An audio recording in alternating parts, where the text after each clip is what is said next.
Coach, ano lang, reaction mo with the recent news of the decision of the Federation? Well, first of all, I would just want to thank the Federation for giving me that opportunity.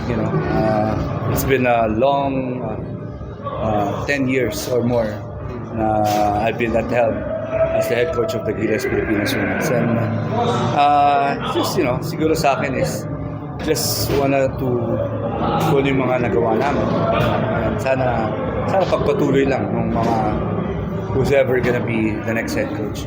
And just, for me, yung mga girls that sana maalagaan na mabuti.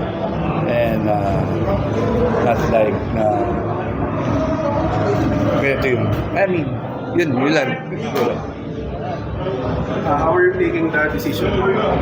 Well, I'm thinking it as a man or as a head coach that, you have to really, at one point or another, may darating yung ganitong pagkakataon or darating yung panahon na you really have to go, you really have to set yourselves free from coaching.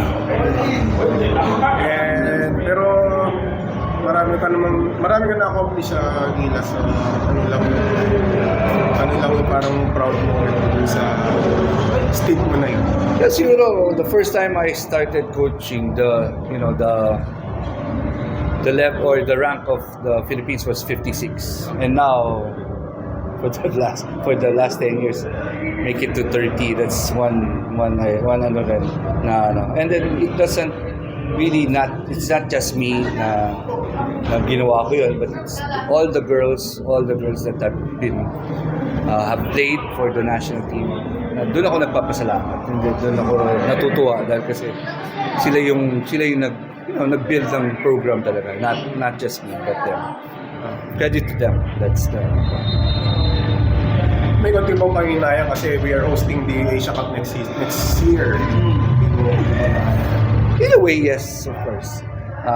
Medyo nanginginayang dahil kasi for the last time na ginagawa ko to, maalis kami, and then now that we're here, I wanted to show sana now we could play at the same level already with other Asian countries. And for a fact that the recent performance ng girls, we're not talking about the wins and the losses. We're talking about the numbers. I've been talking about that. That was our goal when we went to France. We're talking about the numbers. How many points are we gonna? How can we compete with them? And I felt that we did. We felt we did, but just siguro sabihin lang natin na the height disparity, the experience disparity really counts. And for a first timer, I think we had a good run.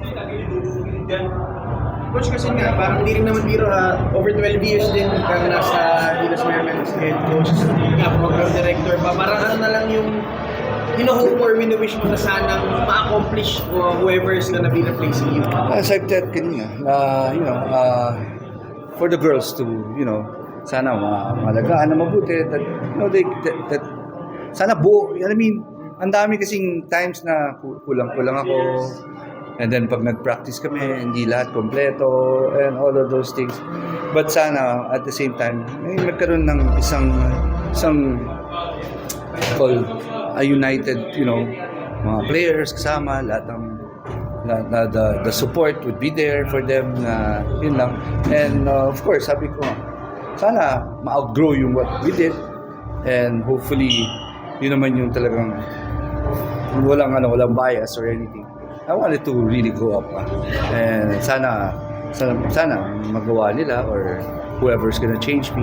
I hope na wag siya ma-pressure, just do everything that para umakyat pa yung Philippines. Wag lang sayangin na we'll go back again, and for the longest time dito tayo, bababa.